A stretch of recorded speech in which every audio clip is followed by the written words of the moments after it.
ہوں کیونکہ ہم دعا کر سکتے ہیں اور اپنے جو بڑے ہیں ان سے یہ درخواست کر سکتے ہیں کہ سینٹی پرویل کرے اور اللہ تعالیٰ ان سب کو ہدایت دے اور یہ سب اپنی اپنی انا کو چھوڑ کے ایک ایک سٹیپ پیچھے ہٹیں اور تھوڑا سا صورتحال کو سنبھالیں، کیونکہ یہ کسی بھی طرح سے ہم نے 1971 میں بھی یہ بہت بڑی سزا اور ایسا وہ ایک فوجی کے لیے تو اس سے بڑا المیہ کوئی نہیں ہوتا کہ اس کو شکست وہ کہتا ہے میں مر جاؤں شہید ہو جاؤں یا غازی ہوں، کیونکہ شکست جو ہے اس کے لیے وہ ایک ایسی لعنت ہوتی ہے جسے وہ کسی بھی صورت میں قبول نہیں کرنا چاہتا. تو یہ ہمارے جو یونیفارم میں لوگ ہیں یہ بہت باوقار شعبہ ہے اور اس کی عزت تکریم تمام لوگوں پہ پولیٹیکل لیڈرز پہ بھی ہے، لیکن پرابلم یہ ہے کہ چونکہ ماضی ہمارا ایسا داغدار رہا ہے کہ اس کی وجہ سے ابھی جو پریزنٹ سچویشن ہے اس کے اندر انفارچونیٹلی یہ ہوا ہے کہ پوری قوم کا جو ایک سیگمنٹ تھا جس میں اب پی ڈی ایم کی سپورٹ والے لوگ تھے وہ پہلے الینیٹ رہے اور وہ فوج کے خلاف اور ادارے کے خلاف اور جرنیلوں کے خلاف بات کرتے تھے. اب وہ رول ریورسل ہو گئی ہے جب سے یہ رجیم چینج ہوئی ہے. تو اس میں میرا اپنا ذاتی تجزیہ بھی یہ ہے اور میری یہ دعا اور ریکویسٹ ہے کہ ہمیں حقیقی معنوں میں نیوٹرل ہو کے پاکستان فرسٹ پہ قائم ہو جانا چاہیے، اور جو سیاسی لیڈرز ہیں چاہے وہ خان صاحب ہیں چاہے پی ڈی ایم کے لیڈرز ہیں ان کو اپنے ذاتی مفادات کو کچھ دیر کے لیے پسے پشت ڈال کے آپ دیکھیں ہمارے جیسے آپ نے فرمایا کہ معاشی استحکام نہیں ہے، کیونکہ سیاسی استحکام نہیں ہوگا تو معاشی استحکام نہیں آ سکتا. لیکن اس سے بھی پہلے جو ہمارا استحکام پاکستان موومنٹ کا جو آبجیکٹو ہے وہ یہ ہے کہ ہم یہی شروع سے بات کرتے آ رہے ہیں کہ سب کے لیے قانون ایک ہونا چاہیے، طاقتور کے لیے کمزور کے لیے، جن کو ہم مائنورٹی کہتے ہیں یا جو لوگ کم ہیں اکثریت میں 3% پاکستانی ہیں ان کے جو حقوق غصب کیے گئے ہیں وہ آئین کے اندر دی ہوئی گارنٹیز کے اگینسٹ ہے. اور یہی نقطہ ہم اٹھا کر کے یہ ایک عالمی سچائی ہے اور اپنے دوستوں کے سامنے میں نے تو ہائیسٹ لیول پہ بھی اپنے دوستوں کے سامنے یہ بات رکھی ہے اور ان سے ریکویسٹ کی ہے کہ ہمارے پاس جرمنی کی نظیر ہے، بہت ساری دنیا کے ممالک کی نظیر ہے کہ یہاں پہ بھی انہوں نے جیوز جو تھے وہ ایک قوم کا حصہ تھے لیکن ان کو مذہب کی بنیاد پہ ڈسکریمنیٹ کر کے ان کے خلاف ایکشن کیا گیا اور اس کی سزا اس قوم نے بہت بھگتی اور اس کے بعد انہوں نے یہ ریئلائز کیا اور آج یہ ایک زندہ قوم ہے اور انہوں نے اپنی اس ایکسپیریمنٹ سے یہ ثابت کر دیا ہے کہ جو مذہب ہے یا کوئی بھی کسی بھی بنیاد پہ جو ڈویژن ہے یا نفرت وہ نہیں ہونی چاہیے.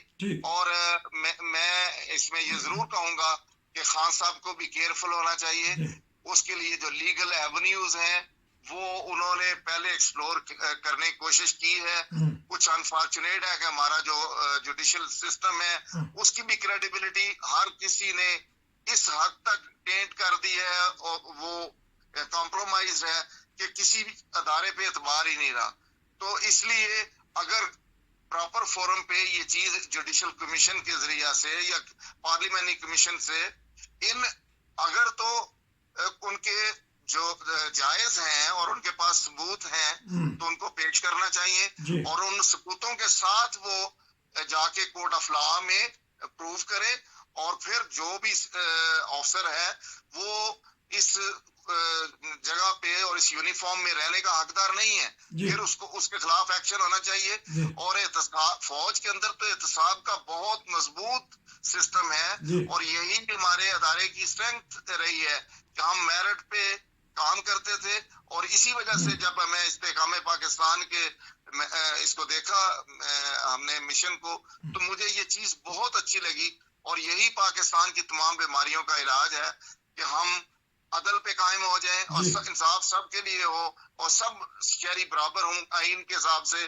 مذہب کوئی علاقہ کوئی چیز چاروں صوبے ہیں ان کے مختلف علاقے ہیں آگے مختلف زبانیں ہیں چھوٹے چھوٹے ایریاز ہیں ان کو اگنور کر کے کہ یہ ہماری فالٹ لائنز ہیں اور ان فالٹ لائنز کو ہمیں سمجھنے کی ضرورت ہے, اور اس کا علاج وہی ہے جو جرمنی نے ماڈل پیش کیا ہے کہ ہم سب شہریوں کو برابر حقوق دے دیں, ان کو میرٹ کے اوپر نوکریاں دیں, میرٹ پہ ان کو, یہ ڈسکریمنیشن نہیں ہے کہ یہ فلاں ہے تو یہ ملک کا سربراہ نہیں بن سکتا.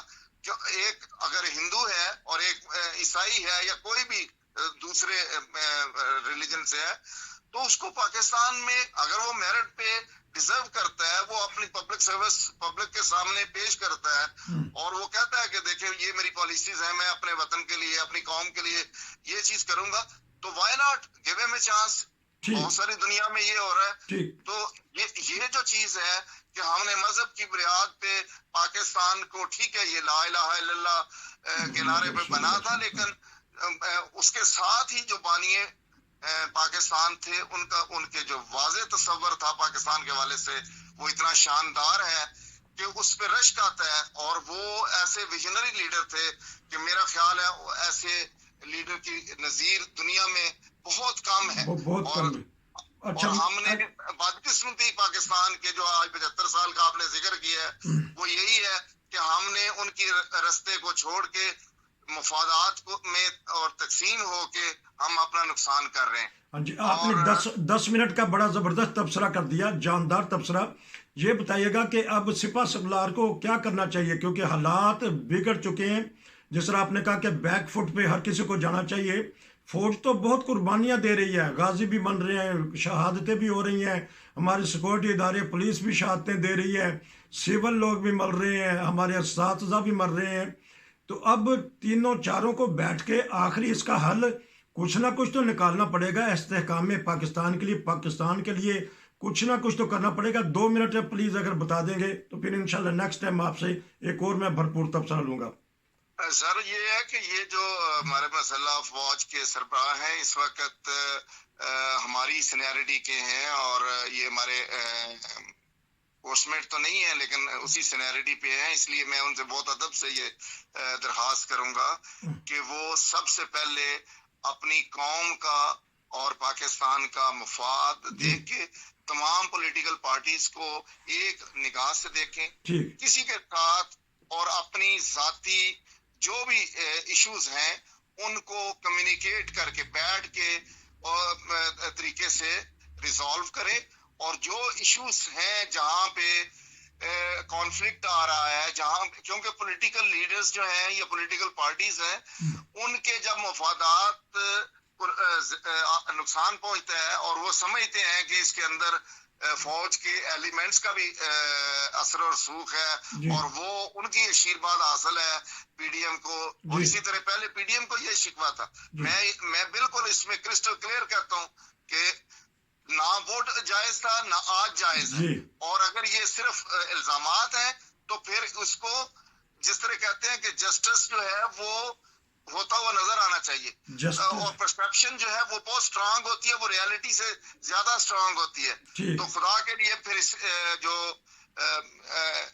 اپنی پرسپشن ہے فوج کی, اس کا جو وقار تھا, جو لوگوں کے دلوں میں محبت تھی, اس کو ریوائیو کرنے کے لیے جو بھی نیسیسری سٹیپس ہیں, اور میں سمجھتا ہوں کہ فوج کے ادارے میں تھاٹ پروسیس ہوتا ہے, تھنک ٹینکس ہوتے ہیں, اور وہ اپنی سول سرچنگ کرتے رہتے ہیں اور احتساب کا پروسیس بھی انیشیٹ کرتے رہتے ہیں.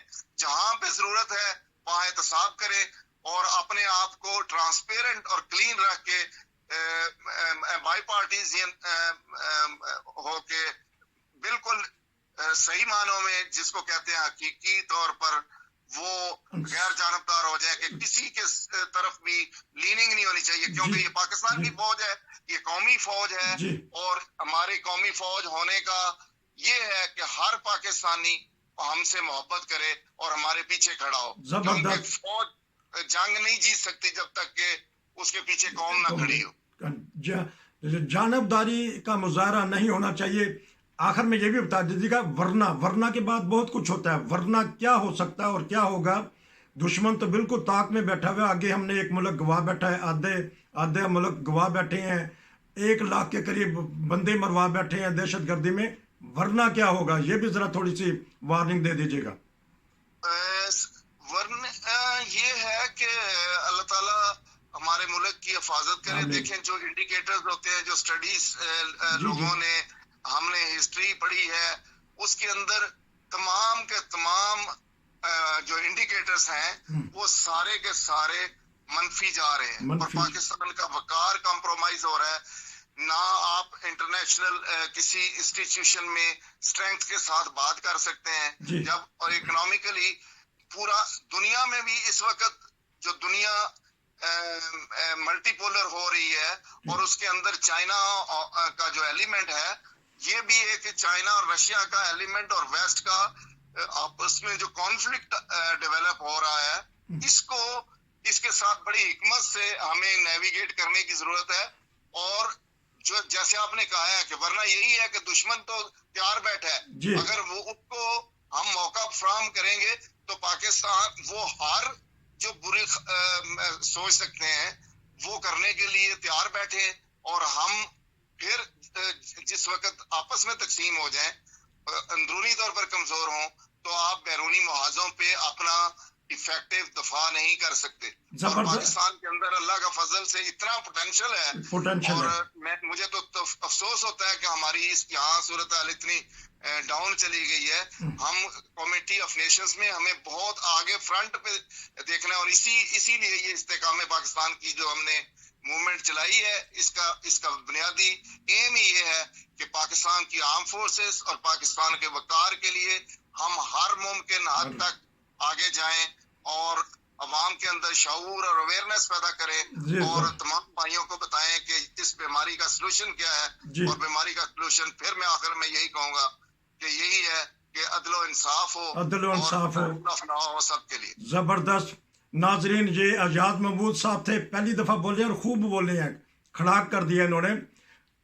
چائنا کے وزیر خارجہ ہمیں آ کے سمجھاتے ہیں ہمارے گھر میں گھس کے کہ بندے بن جاؤ، آپس میں اتفاق کرو، دنیا کدھر چلی گئی ہے. کسی وجہ سے تو وہ بولے ہیں. یہی اعجاز محمود صاحب کہہ رہے تھے کہ اتفاق کریں. چائنا والے کہتے ہیں اتفاق کریں، امریکہ بار بار کہتا ہے اتفاق کریں، ورنہ آپ کو بتا دیا گیا ہے، ورنہ آپ بھی سمجھدار ہیں کہ ورنہ کیا ہوگا. ہمارے سیاستدان بھی اپنے کان کھولیں، آنکھیں کھولیں.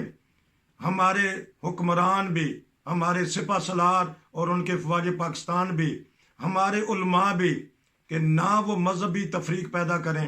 ہمارے عوام کو بھی سوچنا چاہیے کہ وہ اب آوے یا آوے نہیں، بلکہ سوچنا چاہیے کہ ہمیں استحکام پاکستان چاہیے. جس مقصد کے لیے پاکستان بنا تھا، باتیں تو بہت ساری ہو سکتی ہیں، لیکن چینی وزیر خارجہ نے ہمارے گھر میں آ کے، جس طرح میاں بیوی بچے لڑائی کر بیٹھتے ہیں، وہ سمجھانے آئے تھے. سمجھا دیا ہے کہ آپس میں اتفاق کریں، ورنہ گھر ٹوٹ جاتے ہیں، ملک ٹوٹ جاتے ہیں. اللہ کرے ہمارا ملک ہمیشہ زندہ و پائندہ رہے، ہماری پاک فوج زندہ و پائندہ رہے. اگر ہمارے سیاستدان درست ہو جائیں گے تو ملک درست سمت چلا جائے گا. بھائی جان، آپ کا بہت شکریہ. انشاءاللہ میں آپ سے دوبارہ رابطہ کروں گا اور آپ سے ایک بھرپور تبصرہ لوں گا. ناظرین، اجازت دیجیے، بڑا زبردست قسم کا تبصرہ ہے. اگر آپ کے پاس بھی کوئی باتیں ہیں. میں صرف یہ درخواست کرنا چاہتا ہوں کہ پاکستان زندہ باد، پاکستان آرم فورسز پائندہ باد، اور انشاءاللہ تعالی یہ سارے مسئلوں کے حل نکل آئیں گے انشاءاللہ. اللہ کرے، دعائیں جاری ہیں. بہت سارے بزرگ دعائیں کر رہے ہیں. اللہ تعالیٰ کرے کہ ہمارے سارے قوم یکجا ہو کے پاکستان کے لیے کام کرے. نصیر کو اجازت دیجیے. السلام علیکم. آپ کا بہت شکریہ بھائی جان.